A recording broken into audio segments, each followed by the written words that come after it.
ra nha. Vương có dép ra. Ở đấy nha, con được xuống. Thầy tháo chỉ Kiểu để vào tắm. đồ đại Đấy cái là quanh đông đông rồi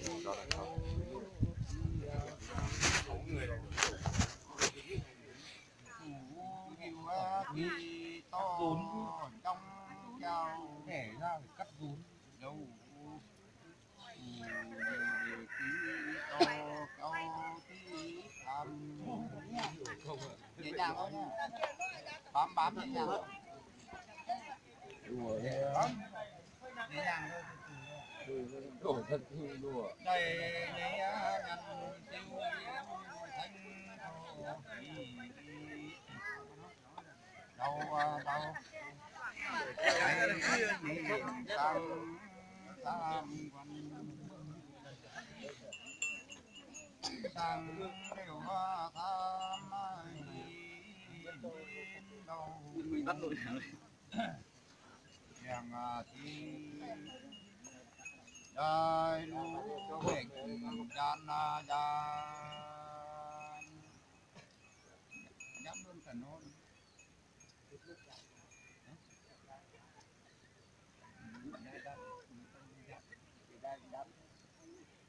đắp cái nó trong tận cái đắp nhăn cắn tiền bằng đồng có nó tôi là chăm thành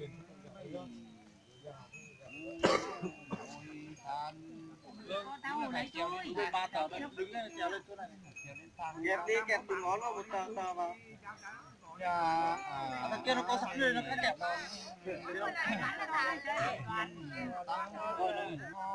thằng bố của nó rồi đứng lên 3 tờ đây đặt xuống bé quá con trẻ này không được có viên bi rồi. cái này chú đẩy một người dùng món tôm cái quầy này làm tao đấy tao đấy mình của ông đấy một thang cho Chật làm đây phải có dao chật làm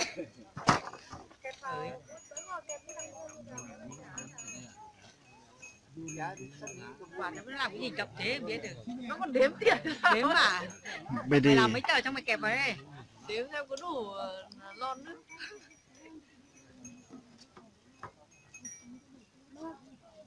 Nhiều thế mấy thằng em đằng sau à, chuẩn bị nhá. cô nhất cô nhất mới hay anh màn nó chả với màn mỗi tí đâu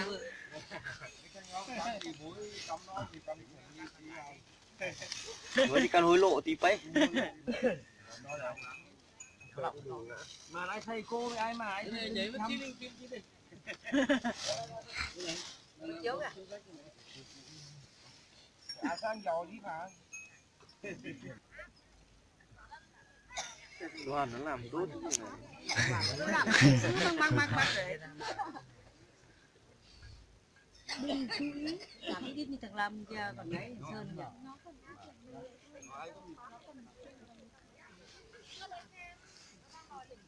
Phải dùng 1, 2, 3 đấy. Con này là như bọn chim bắt đầu giấu cánh trên bị thu cánh vào. Ừ.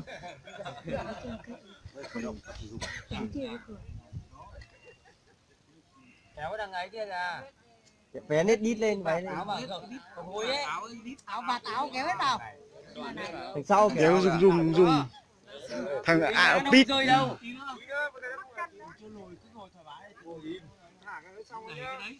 kia đẩy ra đẩy cái đấy à. Nhìn thấy nhá. Bóc giấy.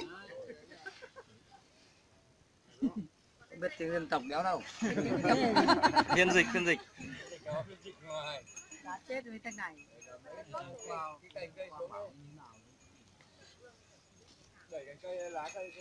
Vứt cành cây đi Vương. Mất gốc rồi con này. Không gốc vẫn còn nhưng mà không có cành. Thao tùng chê. Thao tùng chê. Thao tùng chê. Tùng ô, đứng lên đi. Phải phiên dịch như bọn này. Bọn này phải phiên dịch. Này thì chưa phải trả tiền phiên dịch cho ông Tẩu nhá. Nhưng mà khách du lịch là ăn phết đấy. Thó được rồi. Dung mày cứ đứng anh nhìn tôi cái khe. Mày dùng cho nó đổ mẹ Thầy ơi. chúng mày tự rơi đấy cái này.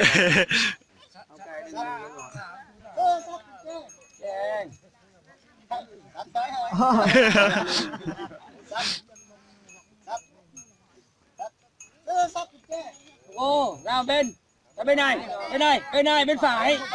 Không phải xoay người. Giơ tay thôi. Phải tay ra. Tay phải. Tay phải cơ mà.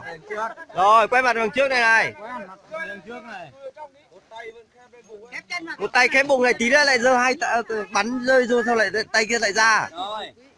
Đầu bắn chim nhá. Tiền sắp rơi ấy, cứ để ý. Khi nào vào được là thả. Lúc nào được mới thả nhá. Tung phát tiền đang sao như này. Trong đó. Trong đó. Súng cái cong nữa. Bắn chim cũng được.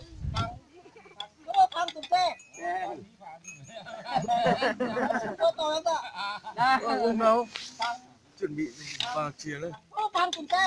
Thả tiền đi. Thả tiền cơ mà. Giơ tay như này vẫn giơ tay thằng Đoàn này. Ôi.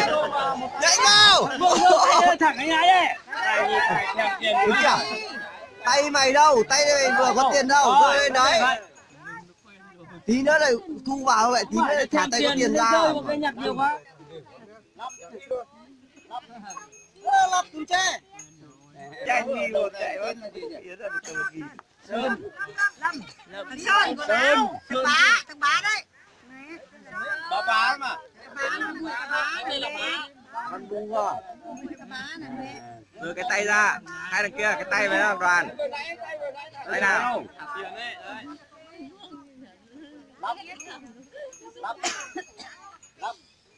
Lắp tùm chê. Lắp tùm chê. Lắp tùm chê. Ồ, khoanh tay vào. Khoanh tay vào.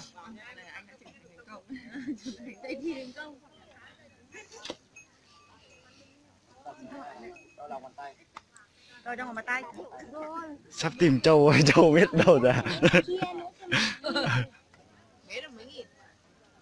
Đấy, túi quần áo đi. Bọn này không biết trượt tranh. Anh ưng cho Tập trung cái tranh món một của hai tờ, tờ. cái thằng đằng sau nó lên coi hết. Nhiều hơn. Cái đây đâu có. Vuốt về đằng sau. Vuốt tay về đằng sau.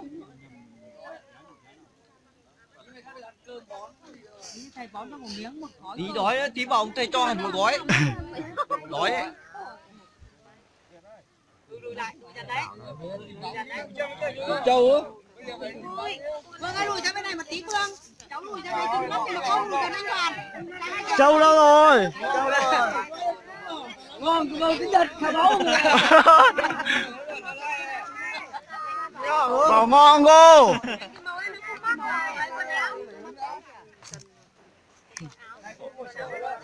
Ôi con này đấy rồi, này không có Châu này thì lấy cái gì hứng bây giờ? Đâu lại ra tay nữa. Ngon chính là không? Là ai về đống tiếu là đi bọc, có thể anh lại nhiều. Thôi bác Sen đâu rồi? Bác Sen mất Châu phải đi tìm Châu chứ. Ô. Rồi. Vào vườn mía rồi, cho vào vườn mía ăn gọn mía rồi, giờ thì vào vườn mía tìm thôi. Tiền không? Đi đưa bảo vào. Nè đi á, không đi á. Đâu đi á. Đưa vào thầy á? Đưa Chuồng võng. Nhưng mà còn đưa chăng cũng được. Đây. Đưa cho ai? Chắc bà làm. Thằng ấy phải cử người thật to.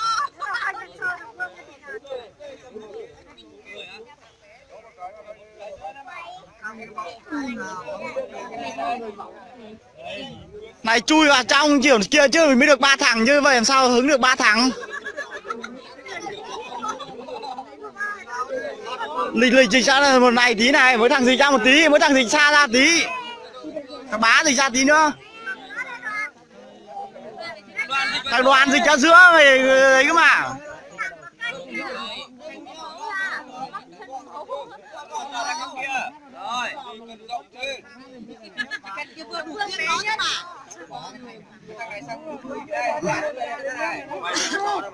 Mày gót chân đặt lên cây đấy mà không sao đâu. Mắc tí không sao đâu mà.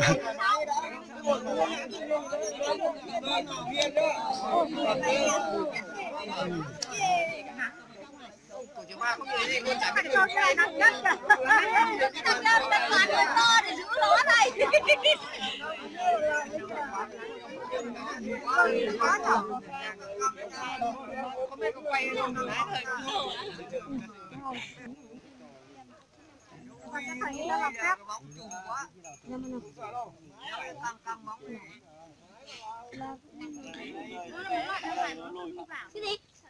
Châm ăn được, châm ăn được. Biết đi đưa đòn.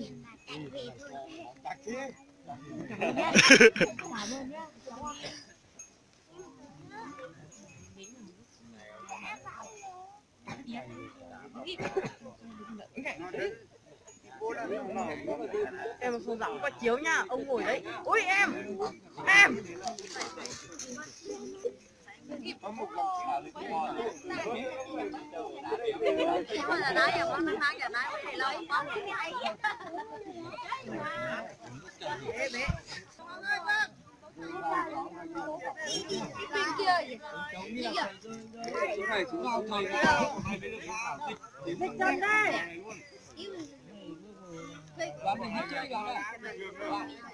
Con của mày cứ gần ra đầu bán đi, cái dịch thoải mái đi, khi nào mày gần về đến nơi, khi nào thì mày chỉ cần ôm vào cái đầu mày là rồi chủ luôn.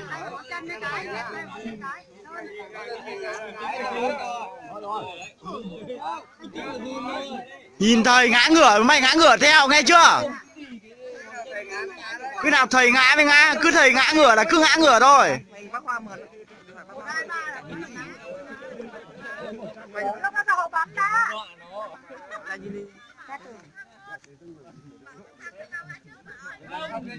Nào chuẩn bị đấy.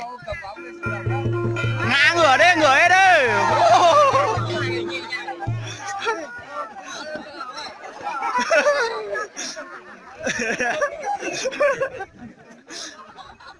Đây này.